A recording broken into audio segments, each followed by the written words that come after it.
Hi, Clark. How are you doing today? Good, Deirdre. How are you?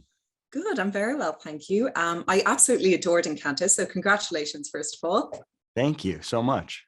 I suppose the very first question that I wanted to ask you was, in your role as a producer, I suppose you want to kind of give the creative team a lot of, space for exploration and to kind of do their thing. But I was wondering if, when it came to approaching Encanto, was there kind of any element that you insisted on being included in the movie, whether it was a particular kind of element of the story or a character or a moment?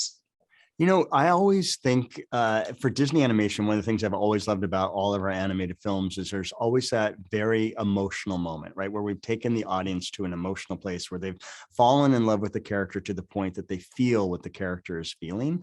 So that oftentimes, as a producer, is the part I focus on deeply. And the only way I can describe it, because I don't know the answer, right? I'm not a creative person, but I know whether I'm feeling it or not, is there's those moments when we're screening our films, because we screen them early and we're looking at how the story is coming together. If I'm not feeling it, that's where I really push hard and say, I don't know that we've gotten there yet. There's something in the way we've lined up things that isn't quite working that's making me really feel the emotion. So I think that's always the part that I love to do. And then the other part of it is, I love comedies. I love humor so much. And I've been able to work with this team before, Jared Bush and Byron Howard, when they made the film Zootopia. So I'm always someone in there saying, hey, can we make this funnier? How do we look at adding even more humor to it? Because I know that's also something the audience comes and wants to see in a Disney animated film.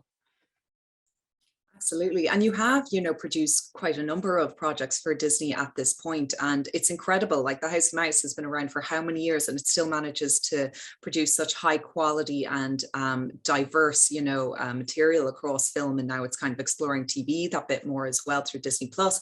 But I was wondering, is there kind of this winning formula, or has luck just kind of played part of a part in it? I think it's a lot of passion and heart and people who love animation. Encanto is the 60th animated film from Disney Animation, which is pretty incredible to think about. We're 98 years old as a studio. In 2023, we'll celebrate our 100th anniversary. So we have this incredible storied history. And I think what drives us all the time is it's people who love telling stories, who love to do it through the medium of animation, and who are driven passionately to figure out how do we continue to push the boundaries of what an animated film can be, whether that's visually. And I think Encanto is the most visually complex movie we've ever made at Disney Animation, whether that's the storytelling itself. And this is an incredible story to do in animation because it's 3 generations of a family, 12 characters. We have to track all 12 characters in our story. Usually our films are buddy films, or maybe 3 individuals who go off on a journey and come back, because in 90 minutes it's tough to do that. But those challenges are what we love to kind of be put in front of us. And then we're always figuring out how do we actually achieve that. So that's been the fun part of being a part of the animation industry and being a part of Disney Animation for almost 30 years. Absolutely, 100%. And I noticed actually that you're going to be a producer on I believe it's called Zootopia Plus, which is the spin-off Zootopia series for Disney Plus, which we're really excited to see. Has there been any talk, even at this stage, about maybe a spin-off for Encanto? Because like you said, with that diverse range of, characters and the color and the vibrancy of that storyline, I think there's a lot of scope for further exploration there.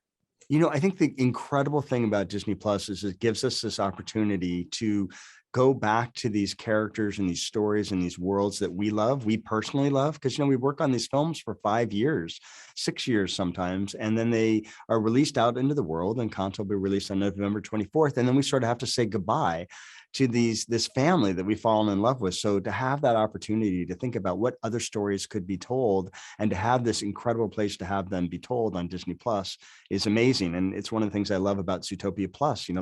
That series itself is following all these characters you love, not the main characters. Nick and Judy, of course, will be in it, but it's not their story. It's the story of those other characters you don't know enough about, Mr. Big or Flash or Gazelle or, Clawhauser and Bogo, these other characters that are so wonderful that we only get to meet a little bit on screen. We now get to know a little bit more about those characters too. Absolutely, and we can't wait to see that. I was wondering, can you give us a hint about what else is in the pipeline? I know that lots of things at Disney tend to be hush hush, but can you give us a little idea of maybe some of the work you're working on next? Well, what's interesting is when we're making these films, we're really focused just on the film. So I haven't actually jumped to my next project yet. But I think to your question about what other things are coming from Disney Animation, we talked about Zootopia Plus. We're doing 2 long form series for Disney Plus, Tiana and Moana. Again, going back to great characters and great music and bringing that to life for Disney Plus. We're also doing a short form series, Baymax. So bringing Baymax, a character from Big Hero 6 back, and he's such an incredible character with so much heart, but incredibly funny. So there's just tremendous things. And just recently we released Olaf Presents, where we get to see Olaf tell his version of our animated stories. I loved it so much. It's so funny. It's so great. Josh Gad is so wonderful, and brings so much to that character of Olaf that the world loves. But to see Olaf's perspective on these 5 different stories or films from Disney Animation was so much fun to get to work on. So there's a lot of exciting stuff happening, and that's just at the Disney Plus side. There's so many great things happening on the feature side too. We have an incredible group of directors who all have stories from their soul and their heart that they want to tell and share with the world, and we can't wait to bring those out and let the world discover them. Well, Clark, we'll have to leave it there, but we're so excited to see all of this, and I'm just so excited for everyone to see Encanto. I'm insisting everyone goes sees it with the family, then gives them a big hug afterwards. Oh, thank you so much. I think it's a joyous film, and the music in it from Lin-Manuel Miranda is incredible. It's visually stunning. It's set in this gorgeous region of Colombia, and I really hope people go out and see it, because it's a film that can just be so appreciated on the big theater screen. So I hope people find the time and make it a priority to go out and see the film. Absolutely. I think so. Brilliant. We'll leave it there. Thanks again. Thank you, Deirdre. Nice to meet you. It's so lovely to meet you. Mirabel, delivery. I gave you the special since you're the only Madrigal kid with no gift. I call it the not special since, you have no gift. Thanks. Colombia.